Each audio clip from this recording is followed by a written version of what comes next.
자, 지금부터 70페이지 보도록 하겠습니다.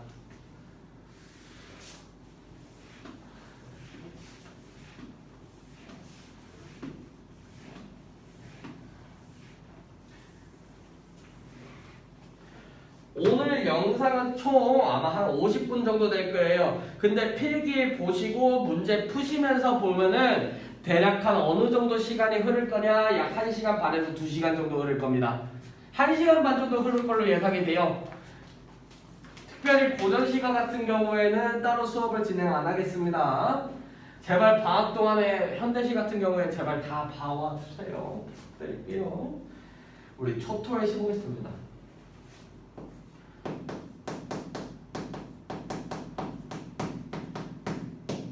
이 초토의시 같은 경우에는요, 연작시예요. 총 몇 번까지 있느냐? 15번까지 있다 이겁니다.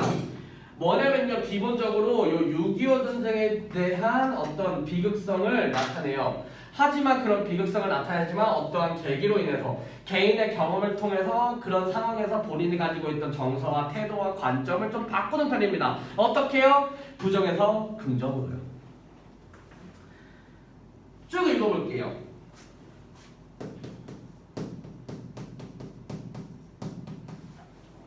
학고방 유리딱지.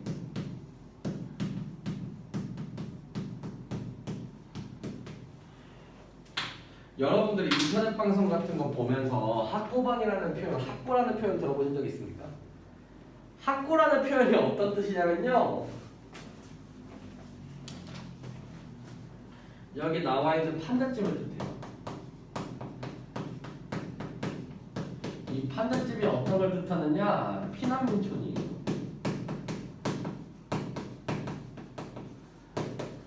결국 얘가 의미하는 바가 무엇이냐? 어떤 6.25의 시대적 배경을 얘기하죠.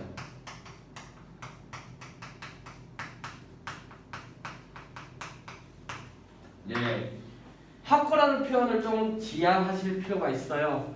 어떤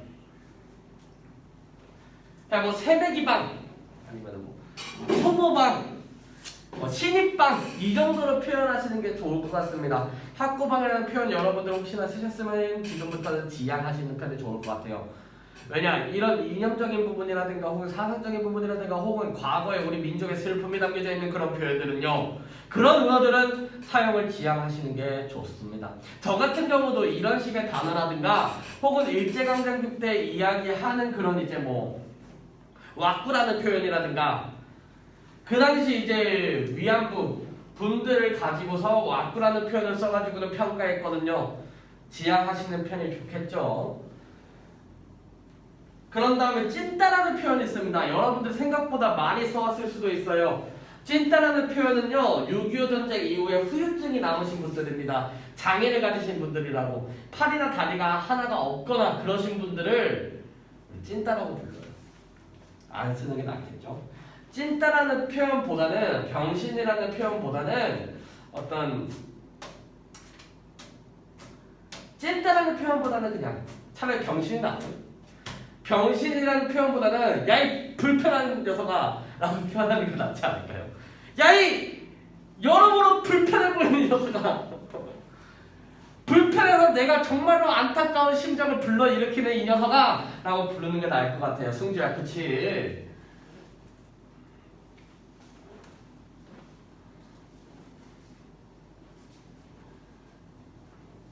성동창충? 그치? 표현과 그치? 표현은 들어보나?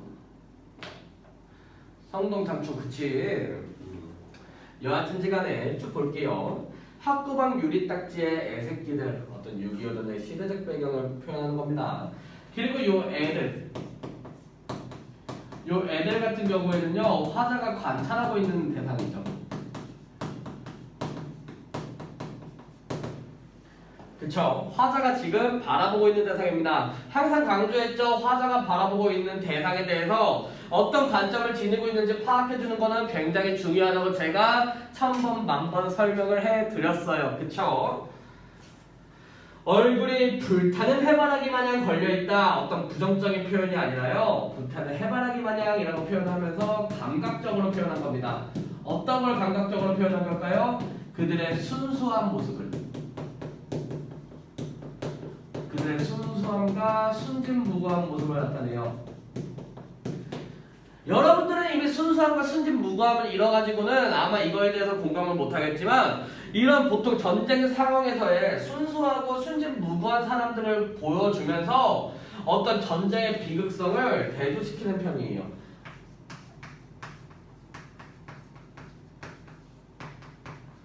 어떤 전쟁 상황과 대조되잖아요. 이런 전쟁 상황과 대조시키면서요 어떤 전쟁의 비극성을 부각시키는 효과를 줍니다. 아시겠죠?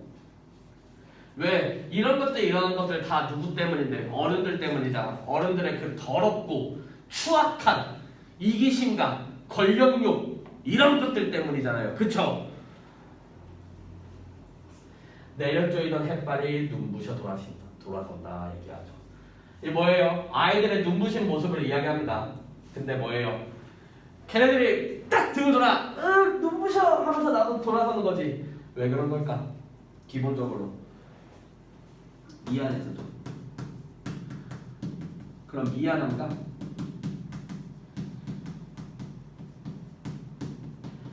죄책감이 형성이 돼서 그래요. 그렇겠지. 미안하겠지. 죄책감이 들겠지. 왜? 어린 아이들은 그렇게 순수한데 얘네들한테 죄가 없어. 그래서 얘네들이 이런 힘든 상황에서 살게 된 이유 뭐야? 그 어른들의 추악함 때문에. 그치?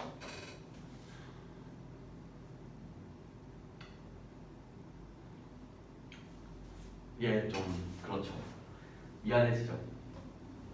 결국 화자인 나의 정서가 투영된 거죠.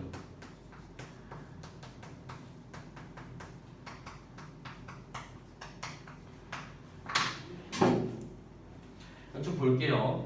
울상이 된 그림자 나의 뒤를 따른다 얘기하죠.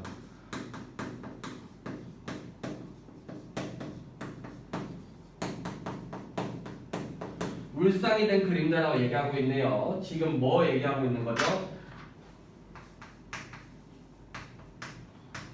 화자의 비애감을 뜻하네요.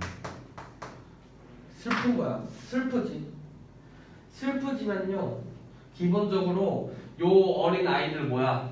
본인이 애정을 가지고 있겠죠. 기본적으로 어떠한 대상을 관찰한다는 거는 제가 얘기했습니다. 애정이 담겨있기 때문에 관찰하는 거라고. 하지만 그 애정을 가지고 있는 감정을 동시에 슬픔도 느끼잖아요. 울상이 된 그림자죠. 어떤 화자의 비애 그리고 어떤 본인의 역사 의식에 대해서 지금 원통스럽고 슬픈 겁니다. 알겠니? 어느 접어든 골목에서 걸음을 멈춰. 잿더미가 소복한 울타리에 잿더미가 소복한 울타리 그런 울타리 어떤 느낌이죠? 파괴와 소멸의 느낌이잖아요.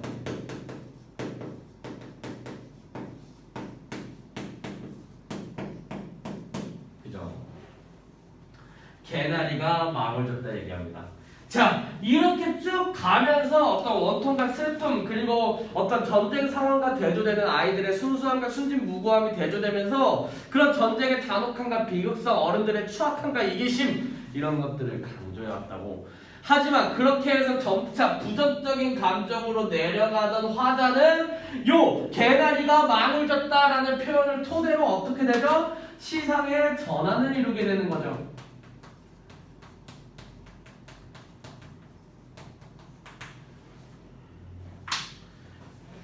뭡니까? 어떤 절망에서 희망으로 나아가게 되는 거죠. 저기 언덕을 내려달리는 체니 소녀거든요.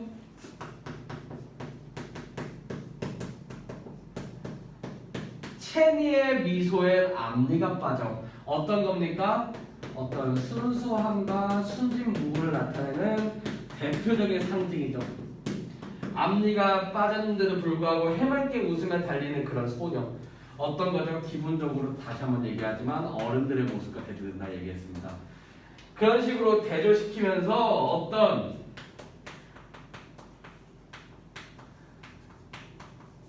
비극성을 강조시킨다고 제가 설명을 했고요. 죄 하나도 없다라고 강조하고 있잖아요. 그리고 또 이제 여기다가 어떤 동적인 이미지를 부과해서 세차게 움직이는 모습을 얘기해서 새로운 삶에 대한 희망과 소망 뭐 이런 것들에 대해서 얘기한다고.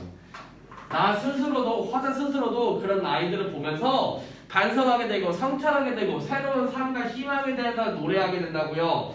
나는 술 취한 듯 흥그러워진다 얘기하잖아요. 소녀의 모습을 보면서 미래의 꿈과 희망 같은 것들을 확인하는 거예요. 그러면서 얘기하죠. 그림자 웃으며 앞장을 선다 얘기하죠.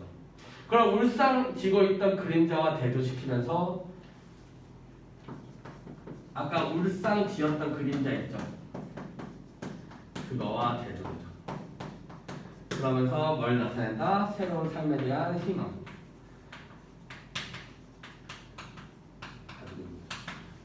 그런 거죠. 이렇게 열심히 사는 그렇게 순수한 순진무구한 아이들의 그런 마음을 지켜주고 싶다. 더 좋은 미래를 이 아이들에게 약속하고 싶다. 그러면서 나도 그렇게 좋은 미래를 약속하며 더 열심히 살아야지 하고 다짐하게 되는 거야. 알겠니? 제가 열심히 공부하고 있는 여러분들의 모습을 보면요 정말 힘을 얻어요. 나 스스로 점차 젊어지는 느낌이 들어요. 그렇다고. 그렇다고.